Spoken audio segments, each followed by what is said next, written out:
और अगली खबर है जहां गोविंदगंज विधानसभा से आप पार्टी के भावी प्रत्याशी अशोक सिंह ने अपनी दावेदारी पेश की है। हालांकि अभी तक आधिकारिक तौर पर कोई घोषणा नहीं की गई है और अशोक सिंह का राजनीतिक करियर काफी सक्रिय रहा है और वे गोविंदगंज विधानसभा में अपनी मजबूत उपस्थिति के लिए जाने जाते हैं।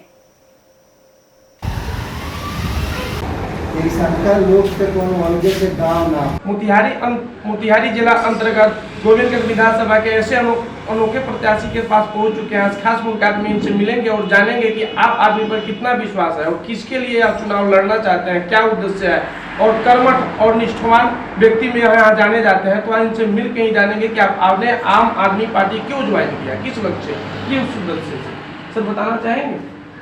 सर, आम आदमी पार्टी को ज्वाइन करने के पीछे बहुत बड़ी कहानी है, उतना समय नहीं होता है। बट अन्ना हजारे जी से प्रभावित होकर के जब आंदोलन दिल्ली में हुआ था तब हम दिल्ली में ही पोस्टेड थे और तब से ही हमारे ही ग्रुप के वो एक हमारे वरिष्ठ साथी हैं, फौजी हैं। और उसी के बाद में आम आदमी पार्टी का जन्म हुआ। अरविंद केजरीवाल जी नेशनल कोऑर्डिनेटर बने और तब से ही मैं उस पार्टी का सदस्य हूँ और पार्टी के लिए काम करता हूँ। आम आदमी पार्टी के जो प्रमुख उद्देश्य है वो सबसे शिक्षा से हर चीज़ का बदलाव किया जा सकता है।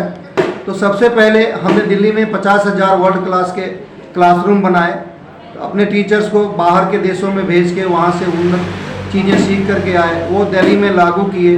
और आपने सुना ही होगा जब अमेरिकन राष्ट्रपति की पत्नी आई और उनसे पूछा गया कि आप कहाँ जाएंगी घूमने के लिए, तो उन्होंने बोला मैं दिल्ली में केजरीवाल जी का स्कूल देखना चाहती हूँ।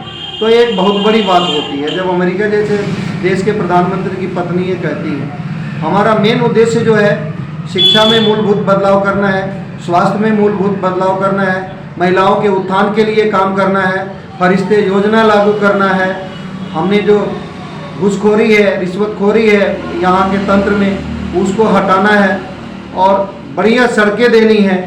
बढ़िया लोगों को, जो बिहार के लोग जा कर के मारे जाते हैं, थप्पड़ खाते हैं, महाराष्ट्र में, बेंगलोर में गाली सुनते हैं, बंगाल में पीटे जाते हैं, इसके लिए हमें काम करनी है। और एक महत्वपूर्ण मुद्दा मैं आपको बताता हूं जो मैं कई बार उठा चुका हूं, जिसके लिए हमारे यहाँ के ही सांसद रक्षा समिति के अस्थायी सदस्य होने के बावजूद भी 2-3 बार मैंने अकेले होते हैं। और उसका एक ही कारण है कि जो हमारी सीमा है वो अनअटेंडेड है, इसका देखभाल जो यहाँ के लिए तैनात लोग हैं उसे सही तरीके से नहीं होता है। हमने कई बार मांग किया कि मोतिहारी में एक डिविजनल स्तर की मिलिट्री स्टेशन बनाई जाए, जो first year, second year, third year में मिलिट्री को लगा करके इस सीमा की निगरानी की जाए और इसको जेल के होने से बचाया जाए।